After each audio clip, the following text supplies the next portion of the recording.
One would have thought that after the famous, or is it infamous, handshake between Uhuru Kenyatta and Raila Odinga, one Raila Odinga would have disappeared from the news. At the very least, one would have expected a low profile. But this is not what has happened. Raila Odinga is still hitting the headlines. And this time is not hitting the headlines in Kenya. He's hitting the headlines internationally. The opposition leader, as most of you know, is brokering a peace deal in South Sudan. Now, the interesting thing is that many people have tried to bring some sanity back to South Sudan, and they have failed. But according to my information, Raila Odinga is making very good progress in bringing back peace to South Sudan. And he's doing this in his capacity as a special envoy from the government of Kenya, seconded to the African Union. Now, here is something very interesting. And in fact, it was introduced here by one of the commentators, a subscriber to this channel. They asked, what has happened to Duale? Eden Duale? What has happened to Moses Kuria? These were the chief bashers of Raila Odinga. But as you know, the handshake between Uhuru and Raila completely destroyed the political careers, the budding political careers of certain people. You're an expert on Raila bashing. You're an expert in insulting Raila Odinga. So suddenly there's a handshake. What do you do next? It's the end of your political game plan, because you have nothing else to say. You have nothing else to do. That was your specialization. And discussing any other political thing is beyond your depth. Your political skills are centered on insults and insulting language, towards one Raila Odinga. So what do you do after there's a handshake? After the guy comes to your side, what do you do? Your political star just crashes and burns. That's really what is happening.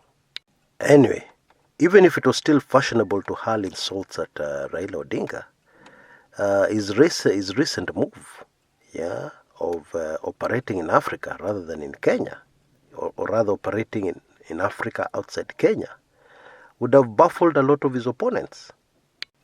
How do you create an insult for somebody who's trying to broker peace in a place where there's war? How? Anyway, politically speaking, the chances are very high that Raila Odinga will have some success in his South Sudan peace initiative, which is a very good thing. However, his problems locally will not vanish just because of success in South Sudan. Miguna remains deported, viciously, violently deported from his motherland. Police are still behaving as if Kenya were a police state, and now they have upped their game because they're even disrupting press conferences.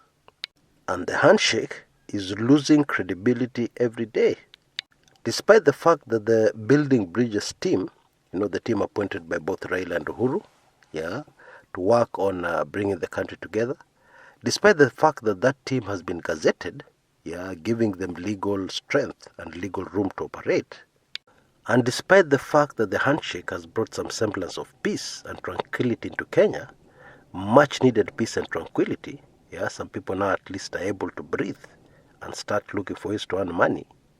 Despite that happening, the handshake is still a hot political potato. The fight against corruption, which I'm sure Raila Odinga expected to score big, is not playing out as expected. There is increased pressure to prosecute big fish, bigger fishes than the ones that have been caught in the corruption net so far. For all intents and purposes, it looks like this fight against corruption monster shall come back to bite its master, the government which launched it. That's a political reality on the ground. That is what is to be expected when people are crying and putting pressure and baying for blood. They want bigger fish. even as those who have been arraigned in court are organizing their defense. And their defense could have a backlash on the government. Because if you have listened to my latest Club 1999 recording, you'll realize that corruption and the government are co-joint twins. They're joined at the hip.